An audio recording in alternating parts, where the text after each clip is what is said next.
Vincent Gigante, the mob boss who faked madness and fooled the FBI. In the shadows of New York, where silence is law and power is everything, one man ruled without ever raising his voice. He mumbled. He shuffled. He wore a bathrobe. But behind the madness was a mastermind. This is the story of Vincent the Chin Gigante, the boss who fooled the world.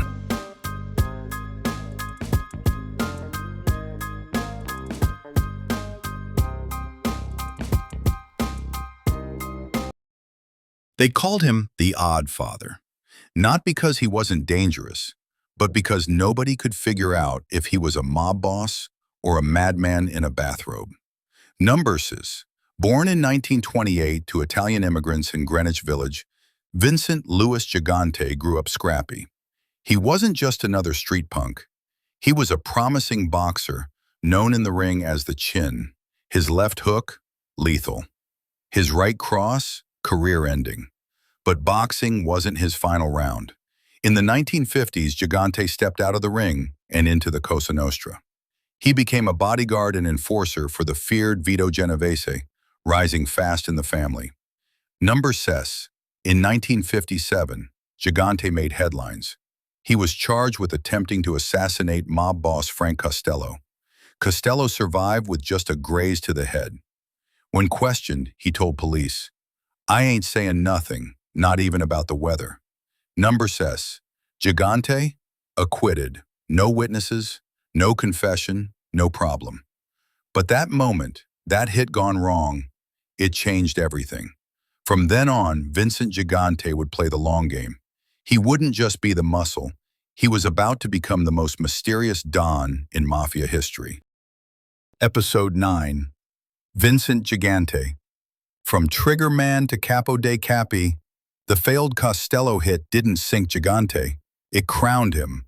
While his mentor Vito Genovese seized the top seat, the Chin became the family's most trusted field general. Numbers running in Greenwich Village, high-stakes dice in Little Italy, waterfront kickbacks from Hoboken to Brooklyn, Gigante skimmed a cut from every score, funneling tribute up the ladder and cementing his reputation for dead calm brutality. When Genovese was jailed in '59, most capos scrambled for power. Gigante stayed quiet, collecting information like a librarian of sin. By the mid-1960s, he was the invisible hand guiding the Genovese crew, answering to no one and never putting his signature on paper. Other bosses flaunted Cadillacs. Gigante stuck to a dented Chevy and a notebook of coded messages. It wasn't glamour that made him untouchable. It was discipline wrapped in paranoia, and it set the stage for his greatest con. Discredit of the Bathrobe Act. Around 1969, neighbors in Greenwich Village started seeing an odd sight. Vincent Gigante shuffling down Sullivan Street in slippers and a faded bathrobe, muttering prayers, pausing to bless parking meters like lost souls. Doctors' files multiplied. Acute psychosis, paranoid schizophrenia, dementia. Narcotics agents tailed him, jotting down every stumble. But judges saw a mumbling geriatric and tossed the cases. Behind closed doors, though, Gigante held midnight sit-downs in spotless suits, issuing orders with sniper precision. Green light this Shylock, silence that informant, raise the street tax 2 points. The robe was camouflage. The mind behind it was diamond sharp, and the FBI couldn't prove otherwise. Running an empire from the shadows. Gigante's headquarters was his mother Yolanda's tenement apartment. Associates queued in the hallway, whispering passwords before being waved into the tiny kitchen. Phones? Forbidden. Instead, handwritten notes were folded, read once, and burned over the stove. He created a front boss system so that any indictment hit a decoy, not the real king. Construction unions, San Gennaro feast booths, Manhattan garbage contracts, high-stakes Wall Street pump and dumps, everything kicked back to the Chin. While Gotti strutted on magazine covers, Gigante's name almost never surfaced. Yet every capo in New York asked permission before whacking a cockroach. Power in silence, riches in the dark. E-books, law enforcement's long, frustrating hunt. By the 1980s, the feds had taped half the 5 families, but Gigante stayed vaporous. Commission Trial 86, every boss convicted except the one in the bathrobe. Agents tried everything: rooftop surveillance, undercover nurses, subpoenaing psychiatrists. Each time Gigante appeared in court, he slumped, drooled, couldn't name the president. Judges sighed, juries pitied him, cases collapsed.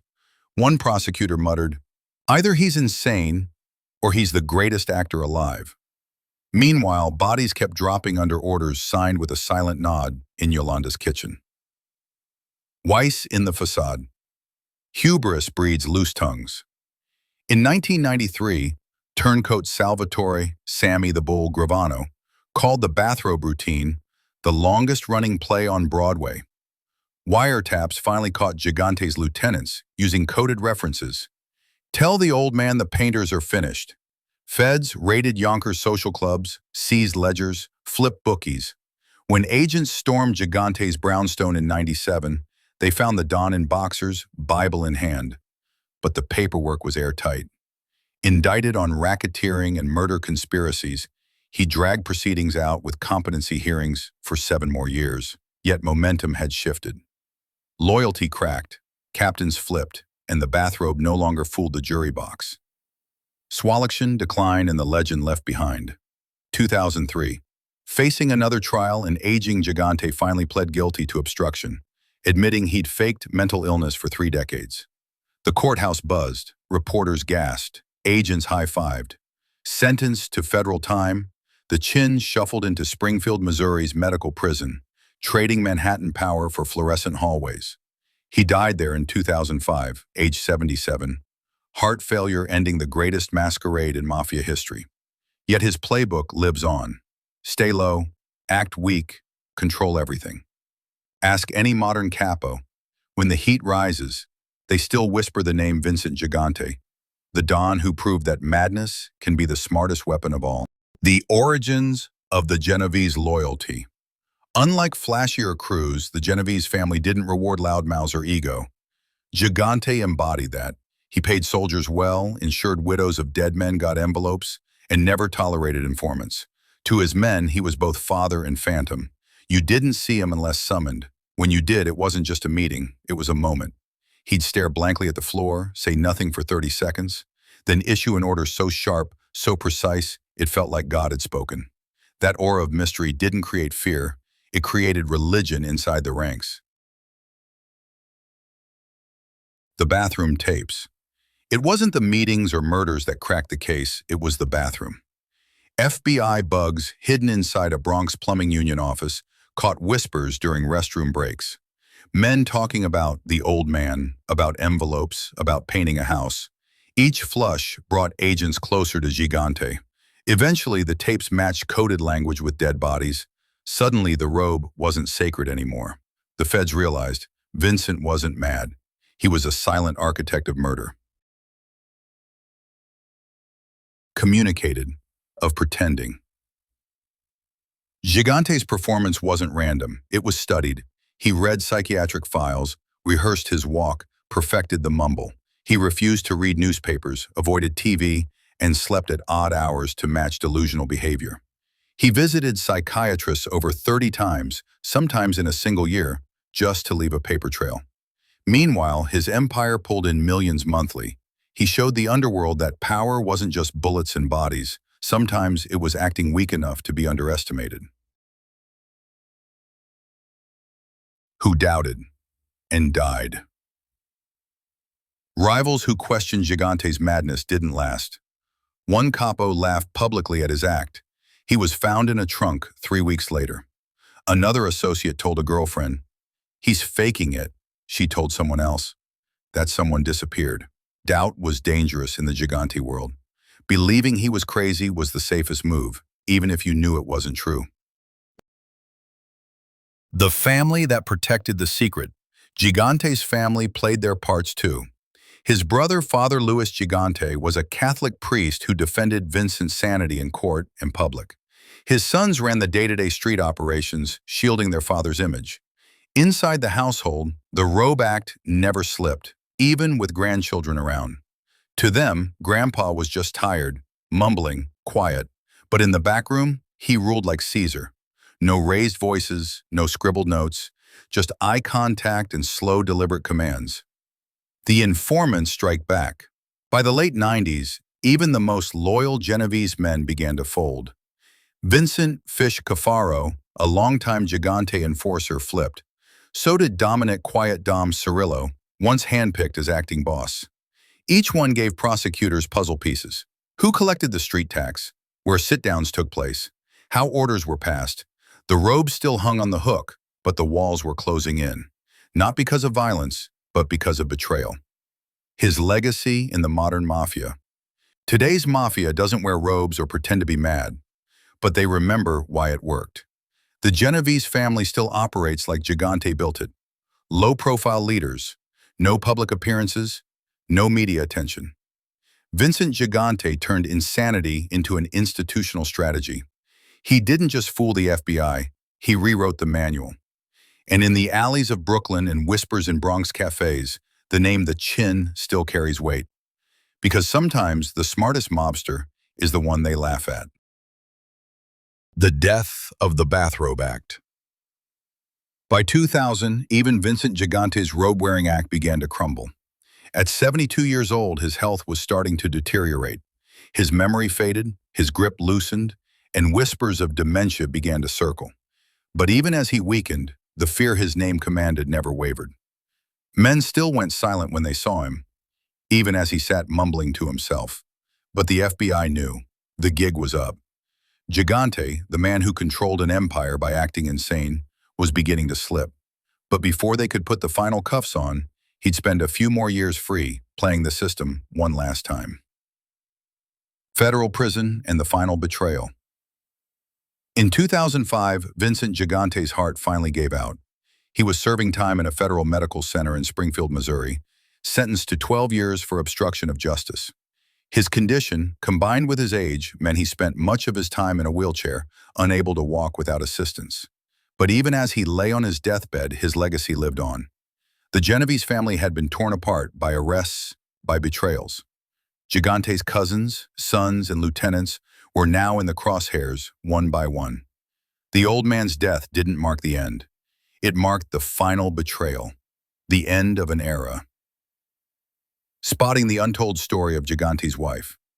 Gigante's wife, Mary, was never part of the mob's public face, but she played a pivotal role in keeping Vincent's empire alive.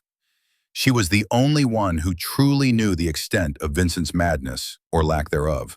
Her role was silent but significant, supporting her husband, maintaining a normal family life outside the chaos, and protecting the secret from prying eyes. Mary and Vincent were married for over 40 years, and through it all, she stood by his side. To outsiders, she was a typical Italian housewife, keeping her family together, keeping up appearances, but inside she kept the largest secret of all, the true nature of her husband's reign. The rise of modern-day Genovese. After Gigante's death, the Genovese family was thrown into disarray, but it didn't take long for a new generation of Genovese leaders to rise up. They knew better than to repeat Gigante's theatrical madness. Instead, they embraced a low-profile approach that kept the FBI out of the picture, just like Gigante did in his heyday. The family kept its strength quietly, growing through more white-collar crime, more dirty politicians, and more wheeling and dealing behind closed doors. But no matter how much time passes, the legacy of Vincent "The Chin" Gigante is still a living, breathing ghost in the Genovese operations. The infamous Chin legacy, a paradox of fear and admiration. Vincent Gigante's story is one of contradictions. He was feared, yes, but he was also respected. He wasn't just another thug in a fedora, he was a mind playing a game much bigger than the average mafioso.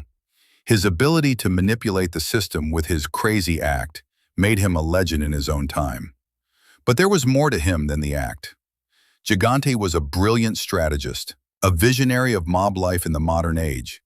He kept his enemies guessing, played both sides, and used every resource to his advantage. In the world of organized crime, where loyalty is everything, Vincent Gigante taught a crucial lesson. Sometimes the best way to win is to be the one they never see coming. The real price of power in the mafia. Gigante's death didn't just signal the end of his life, it signaled the end of an entire philosophy of power. Gone were the days of loud mouths and flashy displays of wealth. In its place, a quieter, more insidious approach. Today's mafia bosses understand that true power isn't in gold chains, but in invisibility. Gigante wasn't just a mob boss, he was a symbol of how quiet and methodical operations can wield the most force. And this paradox, the cost of power, is one that no capo can ignore. The price of being at the top is always steep, but Gigante proved it could be paid in silence. The chin is gone, but his influence remains. When Vincent Gigante died in 2005, he left behind a legacy that continues to impact the underworld. While the Genovese family still operates under the radar, his influence remains in the shadows. Mafias across the world continue to study his strategy of playing weak to become untouchable. The idea that being underestimated is the strongest weapon of all has trickled down to modern gangsters. And so, while Vincent the Chin Gigante may be gone, his method lives on, quietly shaping the lives of those who came after him. He didn't just run a crime family, he built an empire on deception, a gift passed down to those willing to follow in his footsteps. And in the world of organized crime, the ghost of the Chin still roams. The code of silence Omerta reinvented. Gigante didn't just follow Omerta, he redefined it. He never wrote orders, never used phones, and never spoke directly unless absolutely necessary. Associates passed messages like monks in a monastery, whispers, nods, and burnt paper. This wasn't just paranoia, it was survival science. While other bosses got caught bragging on tape, the Chin turned silence into an art form. His Omerta wasn't fear-based, it was ritual, and it protected the Genovese family for decades. Even today, his methods are studied like gospel among modern wise guys. Hesitations, regret. Behind closed doors, FBI agents have admitted it. Vincent Gigante was their greatest challenge, and maybe their biggest missed opportunity. For nearly 30 years, he outwitted their surveillance, faked them out in court, and made agents question their own sanity. One agent said, "We had tapes, we had bodies, we had everything. But the robe made juries hesitate." Even now, FBI manuals on organized crime reference Gigante as a case study in psychological misdirection. He didn't run from law enforcement, he made them second-guess reality itself. The dual lives of Vincent Gigante. To the public, he was a mumbling ghost, aimless and broken. To the underworld, he was the most feared man in New York. Vincent Gigante didn't just live two lives, he wore them like costumes, switching from robe to suit with precision. He could be whispering nonsense on a payphone one day, then ordering a hit the next. Even his own family sometimes questioned what was real. Was he acting, or had he become the act? That's the question that still echoes in the halls of organized crime. Gigante and Gotti, two kings opposite thrones. Gotti craved lights, headlines, and public loyalty. Gigante, he craved silence.